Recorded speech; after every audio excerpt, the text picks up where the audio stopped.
May bagong kontrobersy, mga kababayan ngayon. Ito po, kalalabas na balita lang mga kababayan sa Philippine Daily Inquirer. Napakinggan ko na itong istoryang to, mga kababayan. Yung alleged expose ng Reuters, ay ko sanang patulan po ang balitang ito kasi yung topic po ay tungkol sa tuklaw. Di ba? Dati nagtatopic po ako ng tungkol sa tuklaw. Namimiss na nga ng ating mga kababayan. Bakit daw iniiwasan ko na yung tuklaw-tuklaw during the pandemonium? Kasi nga po, madalas akong ma-restrict. Di ba? Nasa sacrifice po yung ating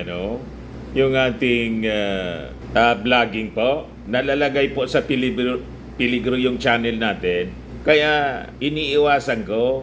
Kaya lang ngayon po, i-discuss ko lang po ng kaya lang dapat ko din ako magsalita. Kasi sa tingin ko po, ginagamit siya ng mga agents ng China.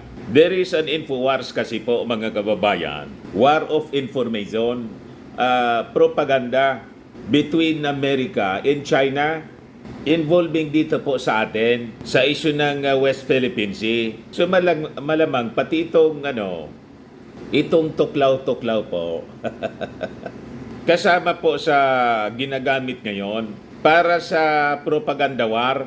Di ano yan, Mr. Maravillas? Ano yung magiging posisyon mo dyan? Ibigay ko muna sa inyo po ang kwento. Sabi kasi dito sa balita ng Philippine Daily Inquirer, si ACT Party List Representative Franz Castro gusto pong magsagawa ng investigasyon dito sa alleged US Pentagon Secret Anti-Tuklaw Campaign. Ayan po.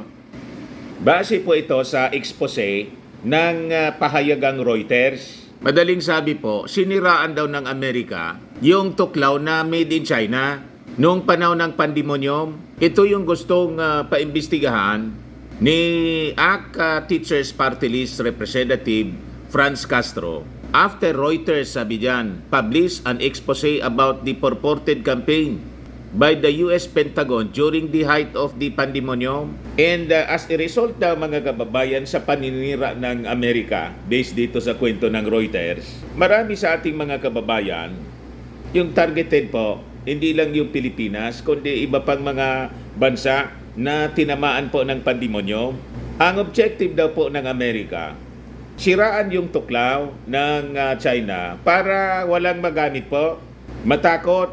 Kaya niya dito sa Pilipinas, isa sa mga biktima yung Pilipinas, marami yung natakotan niya, hindi tuloy nagpatuklaw at marami yung natigok kasi nga takot na magpatuklaw. So doon pa lang sa linya ng kwento, duda na ako. Bakit niya, Mr. Maravillas? Kasi po, baliktad. Anong nangyari po? Based sa investigasyon ni Dan Fernandez, Congressman Dan Fernandez ng Laguna, dahil sa todo-todong tuklaw ni Maudix noon, na tinatakot pa yung mga mamamayan, i-arrest, gusto pang akyatin sa bahay, gamitin yung ating mga kapulisan, tusukin siya. Matindi po. Medical martial law, yung ginawa po ni Maudix, nagkaroon po ng tinatawag na excess deaths. Kaya kaduda-duda po itong kwento na gustong paimbestigahan po ni Franz Castro. Baliktad. Alam naman po ninyo pati itong si Franz Castro ng ACT Party List, leftist baga to, aligned sa... Di ba sila yung mga grupo nung panahon ng ni Marcos Sr. na nagpalaya sa Amerika? At dahil sa pagpalaya sa Amerika, mga anti-US sila, nawala yung ating US bases dito sa ating bansa. Ayun, umabanti yung China. Di ba po? O ngayon, siya yung magpapaimbestiga, mga kababayan. Kaya tayo duda. At isa pang pinagdudahan natin, yung mga minions po ni Maudix, ito yung tinitira ngayon. Ginagamit na propaganda laban sa Amerika. Ito yung mga minions ni Maudix. Ito yung topic nila ngayon. Ayan himayin natin ang pasabog ng Reuters. Lalong kaduda-duda po. Di ano niya yun, Mr. Maravillas, na sinabi mong excess deaths? O, ito yung interview ni kanang DCRH kay Congressman Dan Fernandez. Yan o. First District, Laguna, Congressman Dan Fernandez. House probes almost 300,000 excess deaths in 2001. Dahil po daw sa sa tusok. So baliktad po, mga kababayan. Ang sinasabi sa expose ng Reuters, dahil sa kampanya ng secret campaign tuklaw secret campaign ng Pentagon, nag-result sa maraming mga nag-lift the earth kasi sinaraan yung tuklaw ng China. So hindi naka-massive. Baligtad po. Nagka-massive po despite the hesitancy, mga kababayan, ng mga Filipino, kasi siyempre pagawang China po, unang-una po yung virus po made in China, pagkatapos biglang nag-supply sila ng ang dali nilang nakadevelop ng tusok. So kaduda-duda, di ba? For commercial purposes po, gumawa sila ng negosyo. So ganun. But anyway, ito yung kwento, mga kababayan, dito sa Inquirer. Tingnan natin kasi gustong magpa-imbestiga po ni Franz Castro. Ito yung sabi niya, it is imperative niya that we ascertain the extent of the damage caused by this secret campaign daw and hold those responsible accountable. The Philippines was one of the areas targeted daw ng operation ng Pentagon, and therefore it is our duty to safeguard our nation's sovereignty and protect our people's health. Sabi po ni Castro. Baliktad po, mga kababayan, yung kwento. Sabi dyan, special report claimed that the anti-tuklaw effort began in 2020 daw, expanded beyond Southeast Asia before it was terminated in mid-2021, and used a combination of fake social media accounts on multiple platforms to spread fear of China's tuklaw. Yan daw ang ginawa, mga kababayan. Yun ang aligasyon, in-expose ng Reuters. Gumawa ng mga fake accounts yung Pentagon para siraan po, magpakalat sa social media ng disinformation targeting di tuklaw ng nagawa ng China para matakot yung mga tao, hindi bumili at hindi magpatuklaw. And as a result, sabi sa kwento rito, marami yung nag-lift the earth. Baliktad po, nang magpatusok po, nag-massive, may excess death based sa findings po ni Congressman Dan Fernandez, na report po ng DCRH, nagsagawa po ng congressional hearing. Ito yung report, mga kababayan, ng DCRH. At saka nakausap ko si Congressman Dan Fernandez nang ma-invite tayo doon sa Congress. Yun ang ikwidento rin sa atin. Si Dan Fernandez po, doktor siya, kaya alam niya yung kanyang sinasabi. Ayan sabi dyan Laguna 1st District Representative Dan Fernandez filed House Resolution number 1481 suspects that the deaths stemmed from the 2019 Bidco Tuklaw program. So sabi niya, nung pumasok ang tuklaw, maraming tao ang biglang nag-leap the earth. Ang health nila ay biglang nagkaroon ng heart attack, myocarditis, sabi po niya. Sa interview po ng Damdaming Bayan, nag-DCRH. Yan po siya, mga kababayan, si Congressman Dan Fernandez. Ang aming tinatanong ay may kinalaman ba ito doon sa tuklaw na tinusok sa atin? Naapektuhan niya yung human rights ng ating mga tao dahil we were forced to have that tuklaw because of this resolutions that the IATF issued, sabi po ni Dan Fernandez. Sabi niya dito, you have the right, talaga naman, to get the tuklaw, but you also have the right not to be yung matuklaw kasi it's your health. Kalusugan mo yon. Ang problema doon sa resolution was that was issued by the government. The IATF, we were forced to do that. Yun ang in-implement po ni Mao Diggs doon. Force. And it is unconstitutional. Bawal po yung ganon sa konstitusyon. Tapos si Mao Diggs po, ang maisog moralin niya ngayon, defend the Constitution daw. Defend the flag. Kaninong flag? Yung Constitution, sinalaula nung panahon ng pandemonyo. Kaya nga galit noon mga kababayan si Pau Chief Persida Acosta. Naalala ninyo yon? Lang, sabi ko nga, tinigilan ko na because of the restriction dito po sa YouTube. Kaya lang ngayon, kailangan ibigay ko po sa inyo itong kwento. Kasi ito ngayon yung bagong controversy na lumalabas as exposed by Reuters. Ito po yung balita ng Reuters na gustong paimbestiga ni Franz Castro. Kaduda-duda po. Pentagon runs secret anti-talks campaign to undermine China during pandemonium. Siniraan daw, sabi sa expose ng Reuters, siniraan daw ng Amerika yung China. China made tuklaw.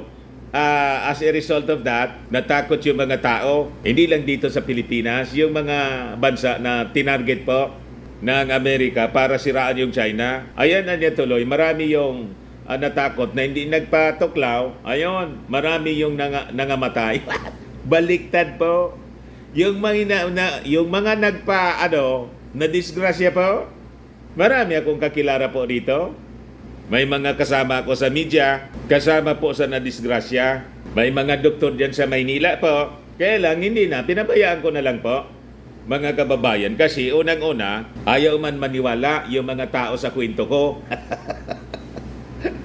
Pangalawa po, peligroso sa YouTube. Matindi yung restriction. Sabi ko, ayaw man ninyong maniwala, bahala kayo sa buhay ninyo. Di ba? O ngayon, sabi rito, the lawmaker condemned the U.S. government's campaign, which he claimed contributed to the tuklaw hesitancy in the Philippines that resulted in unnecessary loss of lives. Alam naman natin, ito mga leftist entities dito po, anti-America po sila. Yung anti-China nila, mga kababayan, joke man lang. Kala ninyo na may mga movement sila, mga kababayan, mga kasama na kinokondem yung ginagawa dito sa West Philippine Sea? Joke man lang. Hindi man sila seryo. Para hindi hindi makalata yung mga mamamayang Pilipino kung sino yung totoong sponsor nila. Sila yung magpalayas po. Isa sila sa mga grupo na nagpalayas ng American forces dito, yung US bases po sa Pilipinas, yung Clark and Subic, na ang sabi nila sa atin, yung mga propaganda nila noon, yung tawag nila US Marcos, US Aquino. Palaman na niyang magkaka-interes na sino mang puwersa kasi yung American bases dito, magnet na niya ng gira. Ganon din itong IDCA sites. Mga kababayan, di ba ganon ang linya ng kanilang propaganda? Ayun, pumasok yung China. After na mapalayas yung American forces dito. Kaya po nagbabalik tayo sa American protection. Kaya massive yung propaganda laban sa Amerika. Kaya malamang, parte ito po, yung Reuters na expose po, kasama ito sa InfoWars, War of Information between America and China para i-confuse po tayo dito sa Pilipinas. Tama ba? At mawalan tayo ng tiwala, mga kababayan, sa Amerika. And possibly, ang Reuters po, ginamit or in-infiltrate. Nag-gets na ninyo? And that's the reason why yung mga minions ni Mao Diggs dito, mga pro-China propagandist po, ayun, sabay-sabay po na nag-topic nito. Yan po, si Mr. Sasot. Tapos yung, hindi ko ito kilala, si Mr. Sasot to. Siya siguro, Joy Cruz. Himayin natin ang pasabog ng Reuters.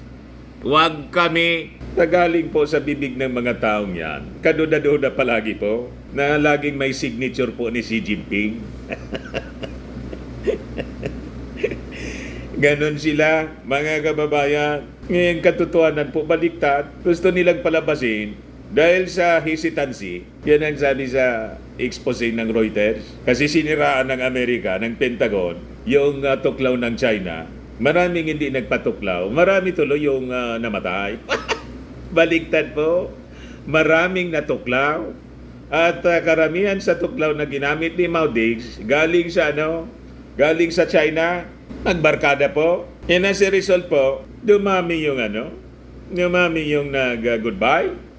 Matindi po yung makikita po na mga condolences sa social media po. Nagsawa na lang po yung mga tao na makiramay. Ako ayaw ko na mag-post sa social media kasi para ng simenteryo. Yung timeline ko, para ng simenteryo.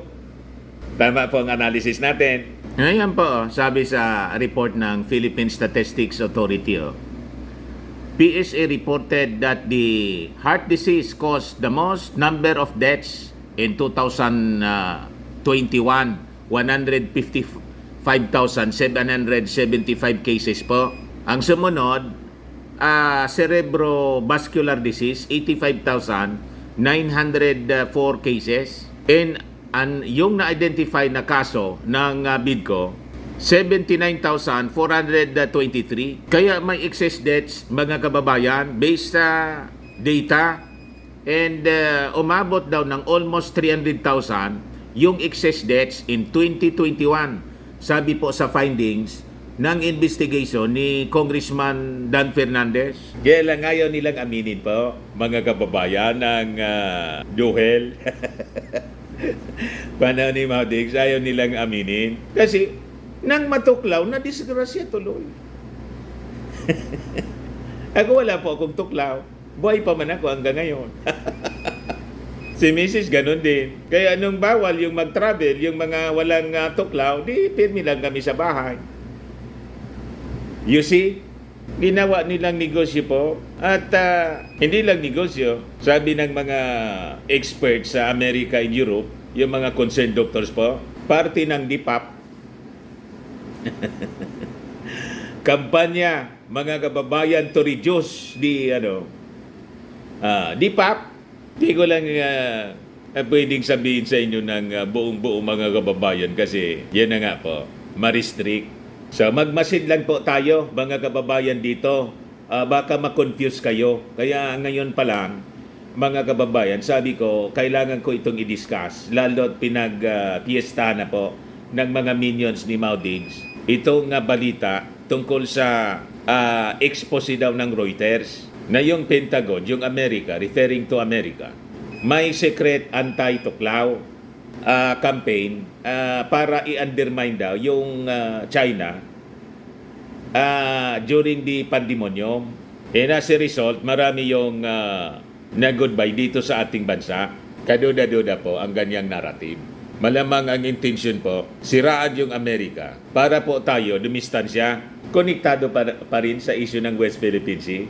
Kasi yung ating Pangulong Bongbong Marcos, mga kababayan, dikit na sa gustong pag-iwalayin, mga kababayan tayo. Dapat magkaroon tayo ng distrust sa Amerika kasi dikit na po tayo for protection natin. Kasi we don't have enough force to defend our territory. So we rely on our allies, especially America. Kaya tinatarget nila yan ng smear campaign, yung Amerika. Gets ninyo?